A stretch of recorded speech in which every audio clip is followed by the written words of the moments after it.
Pastor David Poyong Cho. Como experimentar Deus diariamente? Alguns anos atrás, eu viajava por vários países. Em certo país, preguei cerca de 30 vezes a grupos que contavam com um total de mais de 25 mil pessoas. Embora alguma destas reuniões tivessem resultados espirituais duradouros, fiquei grandemente perturbado pela condição da maioria das igrejas nesse país. Havia muitas igrejas lindas, mas aos domingos quase todas encontravam-se vazias. Até mesmo os crentes que iam à igreja pareciam inquietos e desambientados, mais como um grupo de órfãos que uma família de crentes. Muitos desses crentes eram gente boa, mas seu conhecimento da vontade de Deus para suas vidas era limitado, e sua alegria parecia ainda menor. Haviam parado de permitir que Cristo vivesse e vibrasse em suas lidas diárias. Perderam de vista a necessidade de experimentar a Deus diariamente. Uma vez que Deus não era uma realidade vibrante em seu viver diário, todos os problemas pareciam maiores. Não estavam continuamente sintonizados com a voz que lhes daria a direção correta. Iluminavam suas vidas cristãs com uma lâmpada de 40 watts, embora o poder de Deus lhe desse eletricidade suficiente para iluminar seu mundo todo. E tal acontece, muitas vezes, com cada um de nós. Nós, os crentes, temos ouvido com frequência a respeito da graça de Cristo. Esta palavra tinha um conteúdo vivo no começo de nosso viver como crente, embora ela ainda agrade ao ouvido. Há muito ela tem se tornado apenas uma expressão teológica. No grego, graça é charis. Quando os gregos mais experientes veem um lindo cenário, uma montanha alta e verde com regatos cristalinos, dizem charis. Quando ouvem música de uma beleza que prende a mente, levando às alturas do deleite, dizem charis. Charis refere-se a um elemento especial da beleza natural, nas belas artes, na música e nas lindas canções dos seres humanos. A graça é provida mediante a vida de Cristo na terra e sua morte na cruz. Por meio da aceitação da sua graça, pela fé, Cristo vem a você e o transforma em uma criatura de beleza. Ele muda o seu caráter e, à medida que você lhe permite, ele cria e desenvolve em você uma linda e nova personalidade. Ele pode tornar lindo o seu lar. Ele pode tornar maravilhosa a sua vida. Em Efésios 1:6 lemos: a riqueza da sua graça, que Deus derramou abundantemente sobre nós. Esta é uma graça que não deve ser experimentada apenas uma vez em sua vida, mas em muitas ocasiões. Cerca de 20 anos atrás, minha sogra e eu visitamos uma das piores casas que já vimos. A família que aí residia tinha 10 filhos, mas era destituída de posses materiais. O pai era alcoólatra. Este homem, em certa época, também havia sido viciado em narcótico. Um sobrinho seu, presidente de uma das melhores faculdades médicas da Coreia, fez tudo o que encontrava ao seu alcance para curar o vício do tio, mas não conseguiu. Pôde apenas levá-lo ao modificar o hábito, passando de narcótico para o álcool. Esta mudança, contudo, acarretou uma situação pior. Seu tio, pai de 10 filhos, com o tempo, tornou-se alcoólatra crônico. Bebia desde cedo até tarde da noite. Seus filhos engraxavam sapatos, tentando ganhar dinheiro suficiente para sustentar a família. mas o pai tirava todo o dinheiro que eles ganhavam para comprar bebida em vez de alimento. O dinheiro que o pai porventura ganhava também era usado para o álcool. Sem dinheiro, a família toda vivia como mendigos. Quando tive a oportunidade de falar com a esposa dele a respeito da vida em Jesus Cristo, ela encontrava-se muito triste. Estava magra por causa da má nutrição. Tinha problemas cardíacos e dores estomacais. E seu estado mental era de profunda depressão. Enquanto falava com ela, ela não queria me ouvir. Quero morrer, respondeu ela. A melhor coisa que poderia acontecer comigo é a morte. Por causa do amor que tenho à minha família, não cometerei o suicídio. Senhor, seja bom para comigo. Por favor, por que não me mate?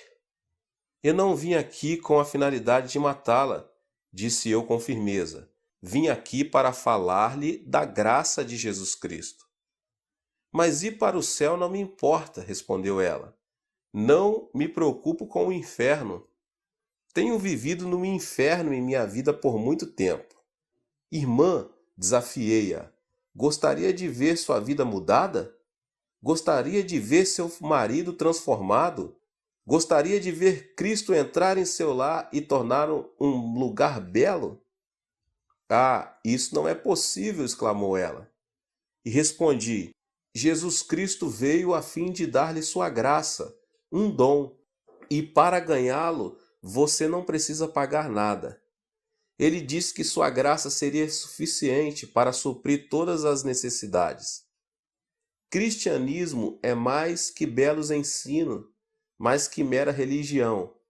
Quando a pessoa se torna crente, Jesus Cristo entra em sua vida e dá-lhe sua graça. Ele a torna linda. Ela ouviu minhas palavras com interesse e começou a ir à igreja. Logo saiu de sua depressão. Deus curou-lhe as dores estomacais e os problemas cardíacos. Ela decidiu ser crente e tornou-se uma pessoa linda.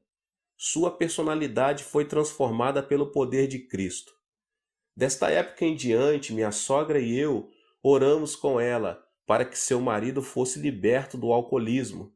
Todos os que ouviam falar que estávamos orando por seu marido riam-se de nós. Muitas vezes, ele próprio ia à igreja a fim de ridicularizar-nos. Contudo, persistíamos em nossas orações a Deus. Sabíamos que a graça de Jesus Cristo podia mudar seus desejos e personalidade. Passaram-se alguns meses. Certa manhã, levantei-me às 4 horas para nossa reunião diária de oração.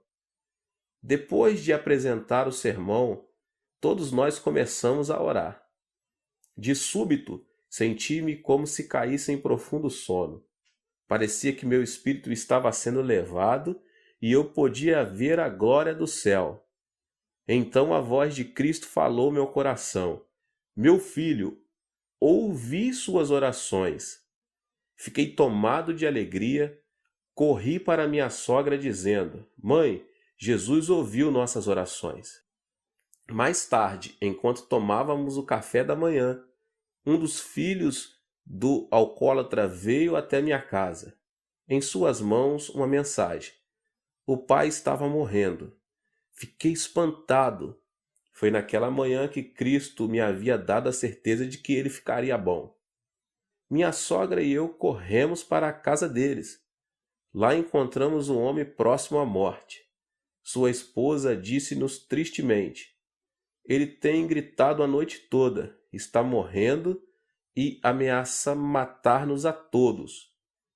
Enquanto o ouvia gritar, pude perceber alguma coisa a mais. Ele não morria de verdade. Satanás, contudo, tinha se apoderado de sua vida e mente, levando-o a pensar e a agir como se a morte logo seria uma realidade. Assim, unimos-nos e oramos, repreendendo o espírito de Satanás. Reivindicamos a vitória em nome do Senhor Jesus Cristo. Então sentimos a linda presença do Senhor. Instantaneamente o homem caiu em um profundo sono. Deixamo-nos a casa crendo em Deus e louvando-o pela vitória. Jesus havia tocado o alcoólatra com sua graça. Desde esse dia, ele não mais tomou uma gota de algum álcool sequer. A graça de Deus começou a fazer dele uma pessoa diferente. Seus amigos começaram a ajudá-lo. Certo amigo deu à família um saco de arroz e o pai trouxe-o para casa em vez de vendê-lo a fim de comprar bebida. Era a primeira vez que ele trazia arroz para casa em 10 anos. A esposa dele ficou tão comovida que começou a chorar. Então ela se lembrou de meu sermão sobre pagar o dízimo. Ela separou a 10ª parte do arroz, mas não se sentia à vontade em dá-la a Deus. Ora, Jesus, argumentava ela, tu sabes que precisamos deste arroz.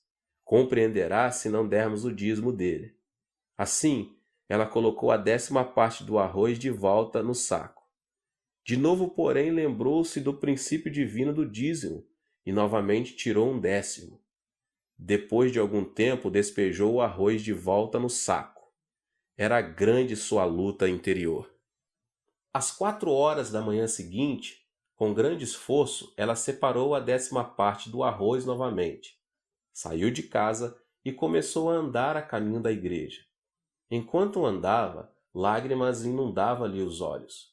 Não podendo ver a estrada com clareza, tropeçou e caiu muitas vezes. Finalmente chegou para as orações matinais, toda suja e triste. Entregou o arroz, caiu ao chão e chorou. Ela parecia tão triste que me deu vontade de dar-lhe o arroz de volta. Mas não o fiz. Ela tinha que aprender os princípios básicos da vida cristã. Tinha que aprender a experimentar a graça de Cristo diariamente. Então oramos juntos e abençoei-a em nome de Jesus. Um mês mais tarde, ela veio correndo à nossa casa. Pastor, pastor, exclamou ela, aconteceu um milagre. O que aconteceu? Perguntei. Ela respondeu alegre. Temos comido daquele saco de arroz por mais de um mês. Esta manhã meu marido perguntou-me como é que eu conseguia alimentar a família com um único saco de arroz. Ele já durou por mais de um mês. Fomos à sua casa para verificar o fato. Havia exatamente um 10º, a quantia de seu dízimo restante no saco. Toda vez que ela tirava um pouco de arroz para cozinhar, um 10º sempre permanecia. O milagre continuou até seu marido comprar outro saco de arroz. Assim que comprou outro, o primeiro se esvaziou. A graça diária de Cristo também começou a operar em seu lar. Por causa da pobreza da família, todos os filhos trabalhavam arduamente o dia todo. Então os filhos começaram a frequentar a escola. Hoje o marido é ancião da igreja. 2 dos seus filhos são pastores, cada um deles com um lar cheio da beleza de vidas dedicadas a Cristo. Esta família inteira aprendeu a importância de experimentar a graça de Cristo diariamente.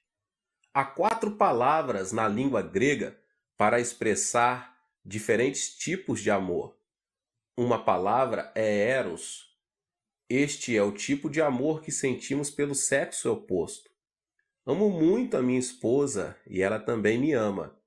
Quando me encontro fora, em viagem evangelística no exterior, procuro escrever-lhe uma carta todos os dias. Contudo, posso perceber alguns sentimentos egoístas em nosso amor, pois há momentos em que desejo que ela me ame ainda mais do que a amo. Há ocasiões em que ela deseja receber mais amor do que oferece. De modo que, em certas oportunidades, discutimos. Discussões essas que nascem de uma luta pelo poder, em vez da estabilidade do amor abnegado. Estou no Ministério da Palavra por mais de 2 décadas. Durante este período, tenho aconselhado muitos casais com problemas conjugais. A maioria desses problemas foi causada por amor egoísta e autocentralizado. O amor de Deus é diferente. O seu não é o amor egoísta eros. Outra palavra para amor é filéu. Este é o tipo de amor que existe entre amigos. O amor dos amigos é menos egoísta, mas ainda há restrições. Enquanto a pessoa tem abundância e prosperidade, ela terá muitos amigos, mas no momento em que chega o fracasso nos negócios ou outras dificuldades, muitos amigos, um a um, a deixam. O amor filial também falha ao enfrentar problemas. Storge é uma terceira palavra grega para amor. Este é o tipo de amor entre os pais e os filhos. Esta espécie de amor envolve um tipo diferente de dedicação. Durante a Guerra Coreana, muitas pessoas foram para Busan, no extremo sul da Coreia. A maioria das pessoas que viviam aí, minha cidade natal, eram muito pobres, com escassamente o necessário para cada dia. Era quase impossível conseguir trabalho. Desesperados pela falta de alimento, até mesmo roubávamos. Quando os soldados norte-americanos começavam a transportar carvão do porto de Busan, muitos meninos como eu subíamos nos vagões como formigas famintas. Roubávamos carvão suficiente para vender a fim de comprar alimento e roupa para passar uma pequena porção do severo inverno. Certo dia, um grupo de refugiados subiu num trem de carga para roubar carvão. Um militar norte-americano correu para eles gritando que descesse. Apavorados, pularam fora do trem. Um menino de 7 anos de idade encontrava-se no grupo que fugia. Ele começou a correr com o restante do grupo, mas viu um pouco de carvão caindo debaixo do trem. Entrou, arrastando-se debaixo do trem para retirá-lo. No momento em que ele alcançava o carvão, o trem começou a mover-se. As pessoas que estavam por perto gritaram, mas ninguém ousou salvar o garoto.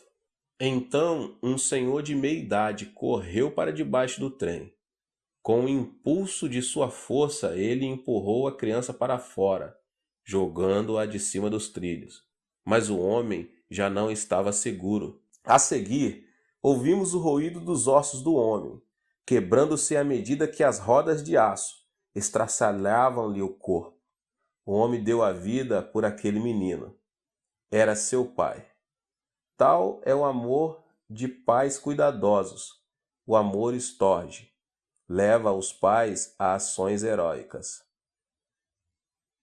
É um maravilhoso tipo de amor, mas ele também tem seus limites. É um amor limitado aos pais e aos filhos. Na língua grega, o amor de Deus é ágape. Ágape é diferente de eros, diferente de filéu e diferente de storge. Ágape é o amor incondicional, o amor de Deus mostrado mediante a vida de Cristo e de sua morte na cruz do Calvário. Deus não nos ama porque podemos dar-lhe algo de volta. Ele não nos ama porque podemos passar horas alegres de amizade com Ele. Ele não nos ama porque tenhamos alcançado algum ponto de perfeição humana. Deus nos ama sem condições. Deus é amor e é de sua natureza amar. Cristo viveu uma vida sem pecados e de livre e espontânea vontade sofreu a morte de torturas de um criminoso por causa do amor ágape. Cristo sofreu na cruz a morte que era nossa.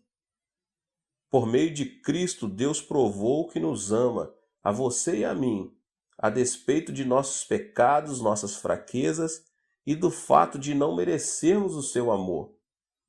Se você colocar sua fé em Deus, Ele pode purificá-lo dos seus pecados e conceder-lhe o perdão. Com a ressurreição de Jesus, provou-se o poder de Deus, poder que pode dar força às nossas debilidades. Deus apresenta um convite a todos nós. Vinde a mim, todos os que estáis cansados e sobrecarregados, e eu vos aliviarei. Isto está em Mateus 11:28.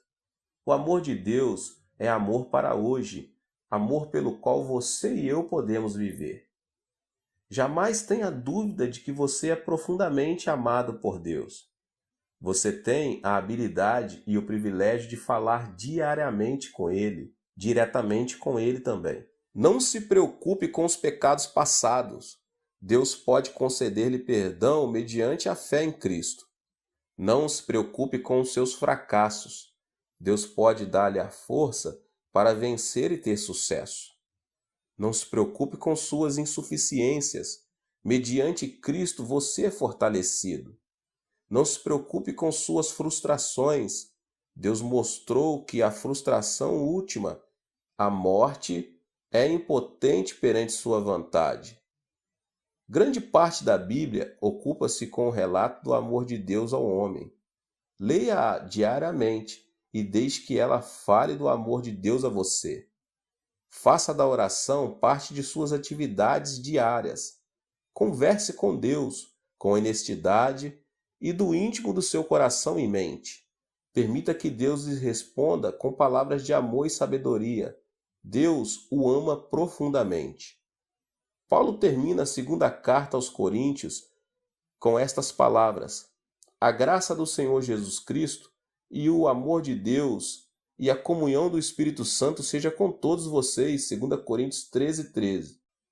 Nestas palavras, o apóstolo Paulo reconheceu a importância de experimentarmos a graça de Cristo e o amor de Deus. Ele também aponta o terceiro aspecto, a presença do Espírito Santo. Se parafrasearmos este versículo diretamente na língua grega, teríamos: a graça de Jesus Cristo e o amor de Deus estejam em vós mediante a comunhão do Espírito Santo. O Espírito Santo é o meio pelo qual recebemos a graça de Jesus e o amor de Deus. A palavra grega para comunhão neste versículo é koinonia, que significa companheirismo, a qual envolve três aspectos distintos. Os dias do Antigo Testamento foram a época em que o nosso Pai Celestial lidou com o homem mais diretamente que nas eras seguintes. Então o Pai enviou seu Filho, Jesus Cristo, que viveu e andou entre os homens por 33 anos. Enquanto vivia na terra, Cristo falou de outro que viria depois dele. E rogarei ao Pai, e ele vos dará outro Consolador, a fim de que esteja para sempre convosco. O Consolador, o Espírito Santo, que o Pai enviará em meu nome. Esse vos ensinará todas as coisas, e vos fará lembrar de tudo o que vos tenho dito. João 14, 16 e 26. Hoje, mediante a pessoa do Espírito Santo, podemos experimentar o amor de Deus e a graça de Cristo. O Espírito Santo é uma pessoa, o terceiro membro do Deus triuno e uno. Não podemos verdadeiramente conhecer a pessoa somente por seu nome, nem mesmo mediante uma apresentação formal ou uma polida de troca de cumprimentos. Só conhecemos uma pessoa por meio da comunhão íntima e do partilhar amor mútuo. A fim de termos comunhão com essa pessoa, devemos compreender um ao outro, falar um com o outro, partilhar ideias, temores, sonhos e esperanças. A fim de experimentar Deus diariamente, é preciso que tenhamos este tipo de comunhão com o Espírito Santo. Devemos dar-lhe acolhida em nosso coração, falar com ele sinceramente e desfrutar de sua presença. Muitos seminários teológicos famosos têm enviado alunos para falarem comigo. Desejam saber o segredo do êxito de meu ministério. Minha resposta tem sido: tenho tido sucesso por causa do Espírito Santo. É importante reconhecer e apreciar a presença do Espírito Santo. Sempre que subo ao púlpito para pregar, oro: Querido Espírito Santo, guia os meus pensamentos, e abençoa as palavras que vou falar. Depois eu oro. Querido Espírito Santo, abençoa muitos durante este culto. Terminada a pregação, oro dizendo: Querido Espírito Santo, obrigado por teu precioso poder. Quando leio a Bíblia, oro: Espírito Santo, ilumina meu coração, ensina-me, faze-me conhecer as verdades de Deus. Receba o Espírito Santo nas atividades diárias da sua vida. Não importa quais insignificantes possam parecer. Dependa dele e diga-lhe o quanto você o ama. Só então começa a verdadeira comunhão com o Espírito Santo. Lembre-se, ele estará para sempre convosco. João 14,16. Koinonia também significa associação, parceria. Sem o Espírito Santo como nosso sócio, jamais poderemos realizar nada de grande para Deus. Esta é uma das razões principais porque muitas igrejas tornam-se vazias e por este motivo que muitos jovens estão saindo da igreja. Sem o Espírito Santo, o reino de Deus não pode ser adequadamente construído e não podemos experimentar a graça de Jesus e o amor de Deus.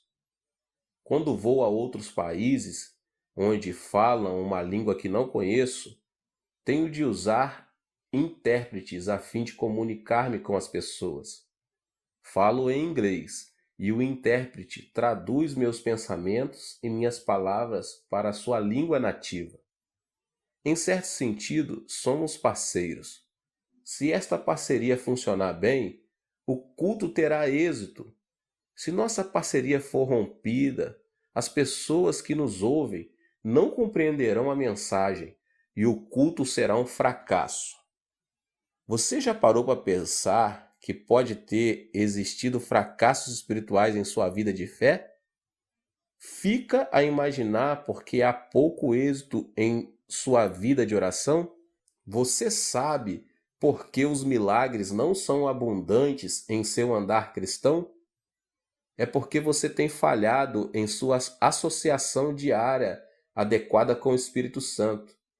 Mas quando você, com sinceridade, convidar o Espírito Santo a entrar em sua vida, ele estabelecerá uma associação sobrenatural com você. Você então terá parceria no negócio de construção do reino de Deus. O Espírito torna-se seu sócio majoritário. Você passa a ser o sócio secundário. Se você não der ouvidos ao sócio principal, terá fracasso no construir o reino de Deus. É preciso que você peça que o Espírito Santo seja seu sócio principal. Ele tem estado com vocês, mas tem sido negligenciado, tem sido maltratado. Você deve dar-lhe boas-vindas e convidá-lo a entrar em sua vida cristã como sócio principal. Ele orará por você. Ele orará por meio de você. Ele viverá em você e negociará com você, tornando sua vida um êxito. O Espírito Santo deseja construir o reino de Deus mediante você. Ele deseja dar-lhe o poder de Deus que somente uma associação profunda com ele pode desenvolver. Koinonia propõe transporte. Transporte é um serviço de que todos nós necessitamos. Quando a pessoa desejar ir a outro país, geralmente vai de avião, de trem ou de carro. Até mesmo nos supermercados vemos os resultados do transporte. O alimento e legumes que aí se encontram foram trazidos de lugares distantes, e o transporte desses bens enriquece-nos a vida. A maioria de nós lembra-se da pessoa que nos trouxe muitas coisas que desejamos e de que precisamos, o transportador. Ele já nos trouxe de tudo, desde alimento até aparelhos de televisão. Embora em geral ignoremos a sua importância, ele nos trouxe coisas que tornaram nossa vida mais agradável. Em certo sentido, o Espírito Santo é o transportador de Deus. O Espírito Santo transporta a graça de Jesus Cristo e o amor desde o trono celeste até nosso coração, lar e igreja. O Espírito Santo também leva nossas orações ao trono de Deus. O Espírito de Deus está se movimentando constantemente entre Deus e você. Ele é o dom de Deus para você, o responsável para entregar aos que têm fé todos os dons de Deus, responsável pelas respostas a todas as orações baseadas na direção divina. Ele tem deleite em suas responsabilidades, pois é seu desejo obedecer à ordem do Pai. Para uma vida cristã de poder, é preciso que você experimente a Deus diariamente. Jesus Cristo deu-lhe a graça que o torna lindo. No termo cuidado de Deus, ele lhe deu o amor pelo qual viver. Mediante a comunhão com o Espírito Santo e a graça de Cristo, o amor de Deus pode ser seu.